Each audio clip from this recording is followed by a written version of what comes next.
আসসালামু আলাইকুম। মানিকগঞ্জ হারুকান্দি চর থেকে রাশিদ বলছিলাম। আজকে 28শে জুলাই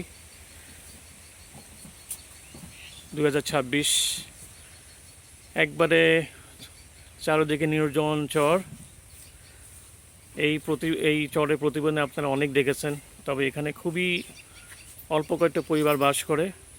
কোনো চুরি চামড়ি কোনো সমস্যা নেই চারদিকে। আমরা বিভিন্ন লোকের সাথে কথা বলে যেটা জানলাম, আসলে সবাই এখানে সুখীভাবে থাকে। বর্ষাকালে এখানে কিছু পানি উঠে, তবে মেইন চরগুলিতে উঠে না। এখানে খুবই একবার বলা যায় শান্তি নীড় লোকজনের। সবাই খুব সুন্দরভাবে বসবাস করে। এখানে শখের গাছপালা সব লাগানো। এখানে জায়গার দাম বলা যায় খুব বেশি যে আহামরি তা না। আপনি রোড পাশে নিলে হয়তো 20,000 15,000 টাকা পেয়ে যাবেন, বা তারও একটু বেশি। আর যদি খামার করতে চান বা এই ধরনের কোনো যদি ইচ্ছা থাকে, তবে এই এলাকায় যেখানে স্থানীয় ওদের সাথে কথা বলতে পারেন। কথা বলছি, দেখেন ওনার কি বলে। আপনার নামটা বলেন। আমার নাম মোহাম্মদ সোহান।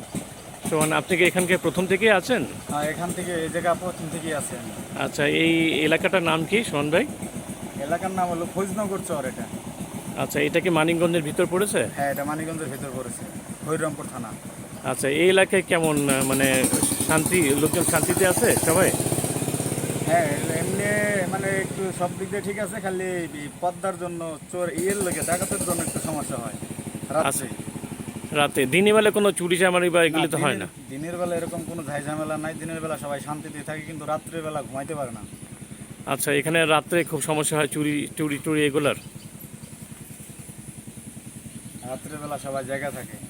রাত্রে সবাই এখানে জেগে থাকে, যেটা আমি বুঝলাম। শুধু এটা পদ্মার চরে পাশে যেটা আছে ঘাট, সেখানে হয় গরু চুরি হয় বেশি। হ্যাঁ, কিন্তু এছাড়া অন্য কোনো সমস্যা নেই। দিনের বেলা কোনো সমস্যা নেই, তবে ঘাট এরিয়া যেটা, ওখানে একটা সমস্যা হয় আর কি।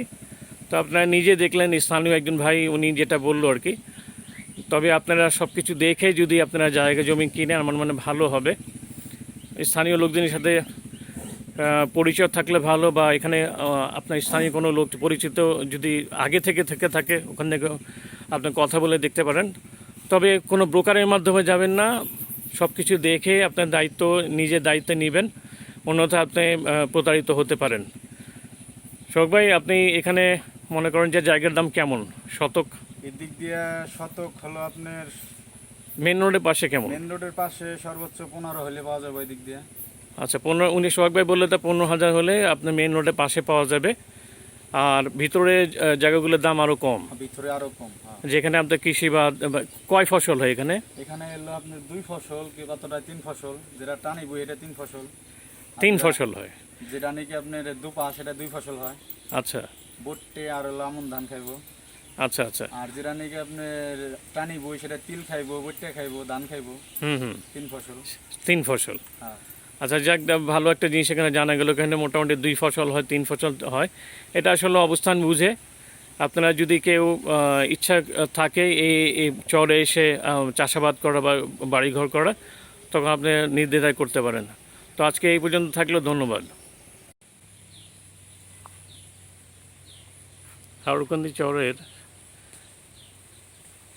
নির্জনতা দেখে আপনার পরিষ্কার বুঝতে পারছেন এখানে লোকজন একেবারে নাই বললেই চলে। কিছু পরিবার আছে পুরো দ্বীপের মধ্যে, হয়তো বা দ্বীপে তো বলা যায়, চরের মধ্যে হয়তো 100-150 পরিবার, গরু ছাগল সবারই আছে।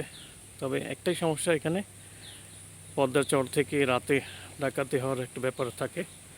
দিনে কোনো সমস্যা নেই, সবাই সুখী, সবাই ঠিকঠাক করে থাকে, খুব আইসেই বলা যায় বনে দিয়ে অবস্থা।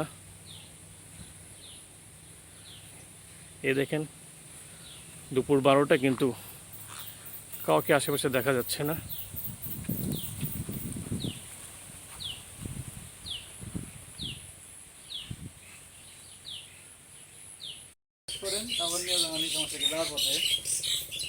একটা গরু একটা ছবি